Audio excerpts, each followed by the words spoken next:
What is up, Gato Squad? Welcome back to the channel. My name is Elias, and if you are new here, consider subscribing. So, as you saw in the title of the video, it's true. I currently hate my Honda Civic Type R. I don't know if you guys have noticed, but I've been driving the BMW a lot more, and it's for good reason. So, I've been getting more and more frustrated with the Type R and its defects, really. So, let's get into it. Alright, so before I tell you guys why I'm getting so frustrated with the Type R right now, I gotta let you know that I'm not regretting at all buying the Type R. I love owning a Type R. I love that it's such a great car. It's a fun car to drive. It's a great car to take to the track. It does really well at the track. It's actually really fast, and it does really well on the mountain roads and everything like that. It's just a really fun car to have and drive, and I like that I have it, and I would do it over again if I had the choice. So I don't regret buying it. I just currently hate it, and it's getting really frustrating because it's such a good car. You know, you've seen me driving it on the street. You've seen me driving it on the track. You see how much fun I have driving it. It brings me a lot of joy and a lot of fun, and that's, you know, after all, what a performance car is all about, is to bring you happiness and to bring you joy, and to bring a smile to your face when you get on the go pedal like this, just like that. For the most part, it's doing its job. It's doing great. But there's one or two few things that are just getting on my nerves, and it's actually making me not want to drive it every day. And this past week, I actually drove the BMW for the most part. Almost the entire week I was in the BMW, the 335D. And let me tell you why. Let's go over the reasons why I am currently hating the car. So, first things first, the car rattles a lot. Now, it is an early badge number. It's badge number 177. So I expected this stuff. I expected the car to kind of not be put together that well. It's got really weird panel gaps. It's got, you know, the bumper's kind of bulging out of it a little bit on the outside. The interior rattles quite a bit. It's got, you know, it's got some issues with fitment on the panels and stuff like that.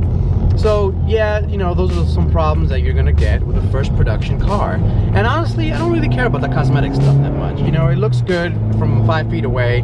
That's all I really care about. If you get really close up, yeah, you start seeing the defective panel gaps and things like that. But honestly, if you knew me, I don't really care too much about the cosmetics.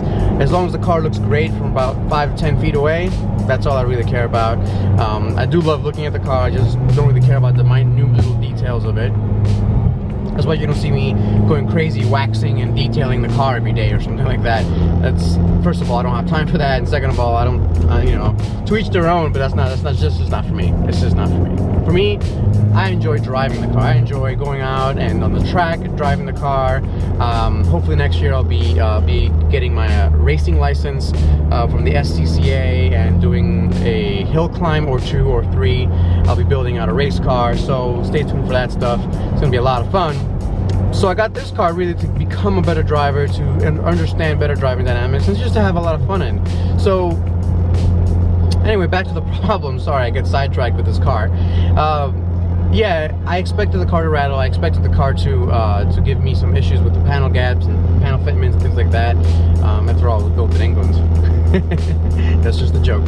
So yeah, so the car rattles quite a bit, and sometimes it does get annoying. So I'm filming sometimes, I'm talking to you guys, and I'll get the footage and it'll start rattling. You'll hear a rattle. I'm not sure if you hear the rattle now. I hope not. That'll be kind of funny, actually. I'll leave it in if it does happen. But yeah, you'll get the dash rattling, especially when it's a little bit colder. Like today, it's a little bit colder. You get a little bit of dash rattle, and yeah, you know, I don't like it. It's annoying, but it's not a big deal at the end of the day. Other couple of things I'm not too happy about. The fact, so this sun visor here got a little loose up here. There's a fix online, but the same thing happened on my sport hatch. It came off. This thing got a little loose.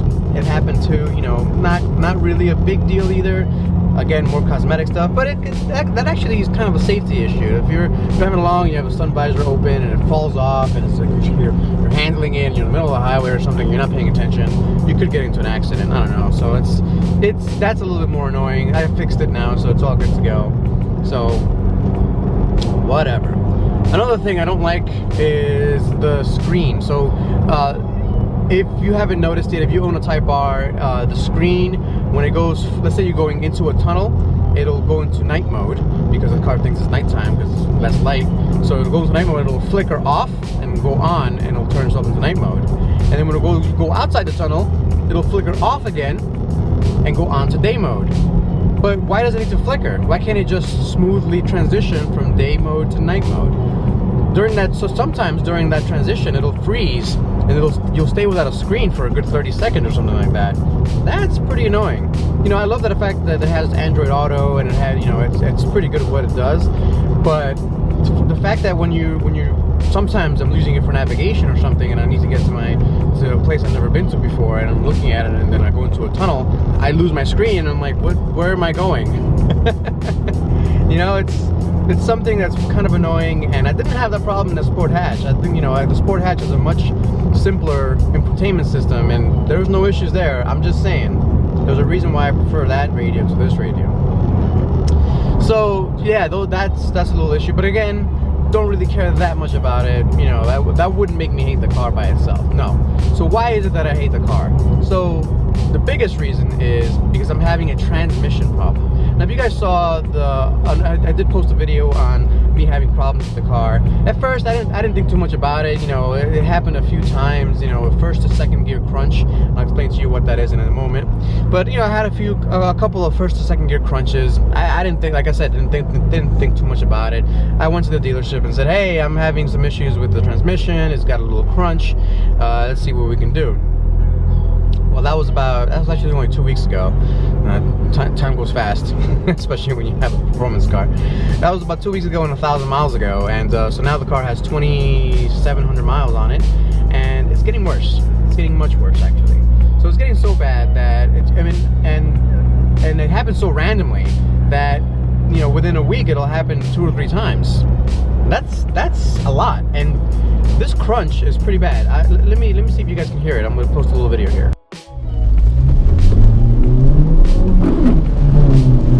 That's that second gear problem I was talking to you guys about. So I don't know if you guys heard it there, but it's a bad crunch. It's as if you're not putting the clutch all the way in and you're just jamming it into the second gear, and it just crunches, and it's just a terrible sound. And I do have a mechanical sympathy. I don't like my machines suffering when you put it in second gear like that. It's really a problem, you know. So, you know, it's been getting worse, and I did contact the dealership, Ray Price Honda. Ray Price Honda, by the way, really good guys. They've done everything they could to help me out, and you know, it's not really in their hands. It's in Honda headquarters hands. So we're just waiting for Honda to really tell us what to do and what can we do. So, you know, that's a really annoying issue, and that's something that has really turned me off from driving the car. You know, I don't want to drive it and then all of a sudden I crunch it so hard in second gear that it breaks its transmission, and then I'm stranded or something. I just feel terrible. I love the car. I love the way it drives. I love the way it makes me feel when I drive. Look at it, like now. I mean, this is why you get the car.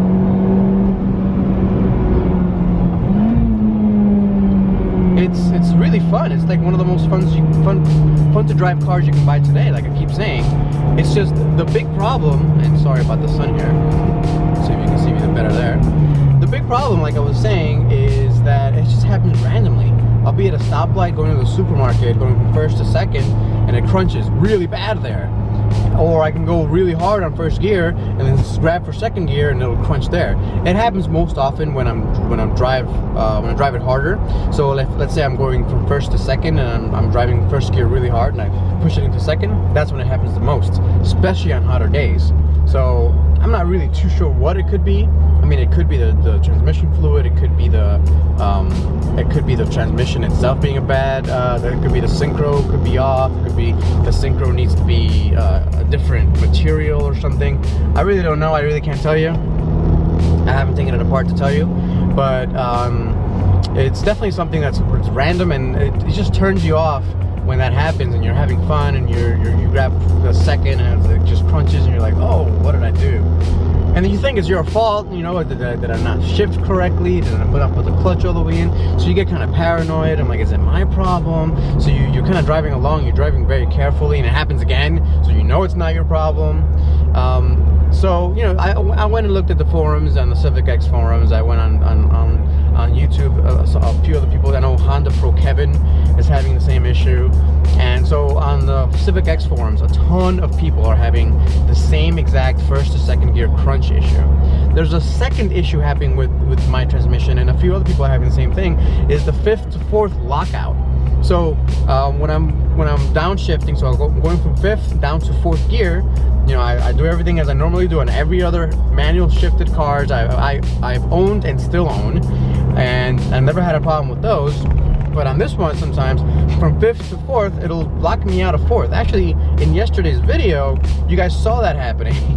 So I think it was yesterday's video or Thursday's video. You saw that happening in the video. I actually said, oh, it's happening now. And again, that happens randomly. I could be going softly and slow, and I slow down to 30 miles an hour. Oh, I need to go into 4th. And then sometimes it'll go in smoothly, sometimes it'll go in kind of notchy, and sometimes it just won't go in at all. It'll just get stuck in nowhere, La La Land somewhere. It just gets stuck in and not give me 4th gear. So, you know, I just kind of play around with the stick shift until it gets me to 4th gear, and then you kind of lose your balance. And if, let's say, you're performance driving and it happens, you're going down the road and you got a nice little curve, and you're trying to grab 4th, like right now, I grabbed 3rd. Let's say when I grabbed 4th there, it locked me out. It would completely mess up the whole flow of it. It doesn't make driving fun anymore. It makes driving a pain. So that's really disappointing with the transmission. It's something that Honda, I hope, fixes very soon, and I'm sure they will. But you know, I've been seeing a lot more reports of people getting it. It's something that Honda should have fixed from the get-go.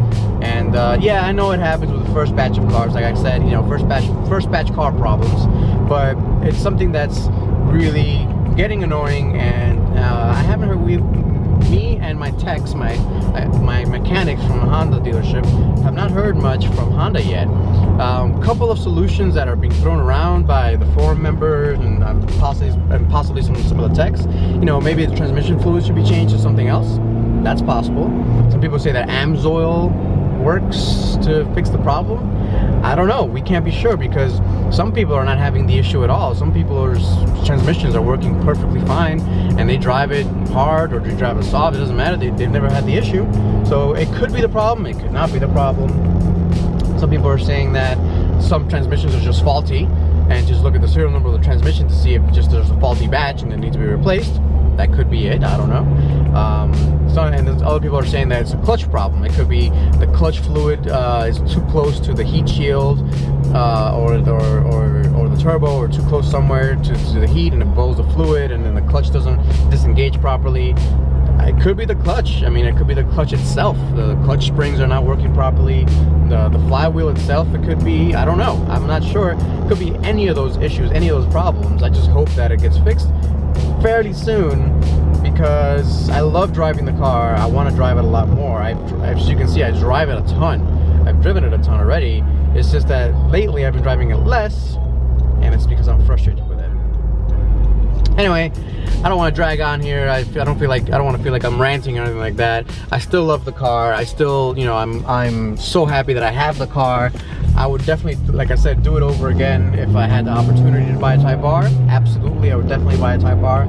It's just my favorite car I've driven in a very long time, and I'm very happy I got it. So that pretty much sums it up, guys. If you have any questions about this at all, please put them down below. Happy to answer them for you. And if you haven't yet subscribed, please do so, and I'll catch you guys next time. Peace out.